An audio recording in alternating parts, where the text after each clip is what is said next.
Voilà, madame la sénatrice, peut-être qu'on entend effectivement ce maire qui dit: «Bah oui, les jeunes, dans les communes rurales, ils n'ont pas beaucoup de moyens de se déplacer, il y a pas les transports en commun», d'où le recours à ce type de véhicule. Ça, on peut l'entendre? Bien sûr, non, mais c'est une évolution de la société, donc il faut y faire face. Votre reportage parle beaucoup des territoires ruraux. Dans les villes, on a le même sujet avec les voitures sans permis. Vous avez donné le chiffre, hein.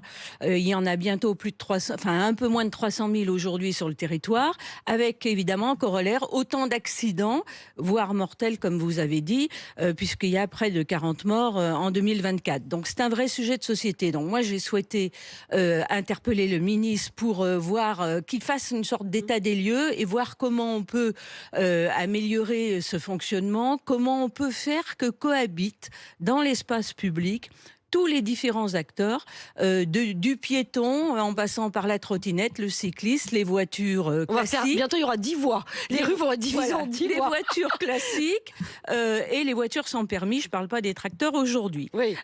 Bon, Mais c'est comment un autre sujet. excusez-moi madame la sénatrice, alors bon, moi je viens de Provence, j'ai grandi en Provence, j'ai toujours connu ces voitures sans permis, notamment à la campagne. On en voyait beaucoup sur les routes à la campagne. Là aujourd'hui, mais qu'est-ce qui a fait qu'il y a eu un boom comme ça Il y chez a les jeunes? un engouement parce que Enfin, c'est les quand même pas jeunes, donné. c'est une autonomie C'est pas le prix d'un à vélo. 14 ans, puisque à partir de 14 ans, on Ouais. peut avoir ce type de voiture.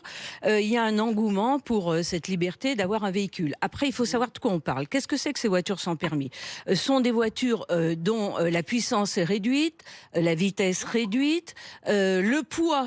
Et c'est important par rapport au sujet des accidents, est beaucoup plus léger, qui ne peuvent pas aller ni sur autoroute, ni sur route à grande vitesse, etc. Après, elles se développent soit dans le rural, en effet, pour se déplacer, et soit en milieu urbain, où c'est très très présent. Moi, d'ailleurs, à Paris, je suis très attachée au sujet de la cohabitation entre les différents acteurs. À Paris, il y a beaucoup de... Mmh. c'est très agressif, donc pour remettre un peu de quiétude dans l'espace Mmh. public. Donc voilà de quoi on parle. Le sujet, c'est la formation. On met des jeunes de 14 ans au volant de ces voitures.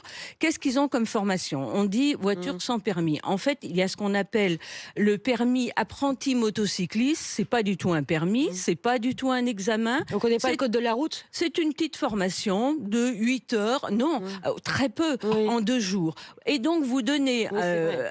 à ces jeunes un véhicule sans qu'ils n'aient la véritable formation. Je voudrais aussi ajouter qu'à Oui. 14 ans, on n'a pas forcément la même maturité qu'un peu plus tard. Oui. Donc, on met vraiment entre les mains de jeunes des outils qui peuvent être très dangereux. On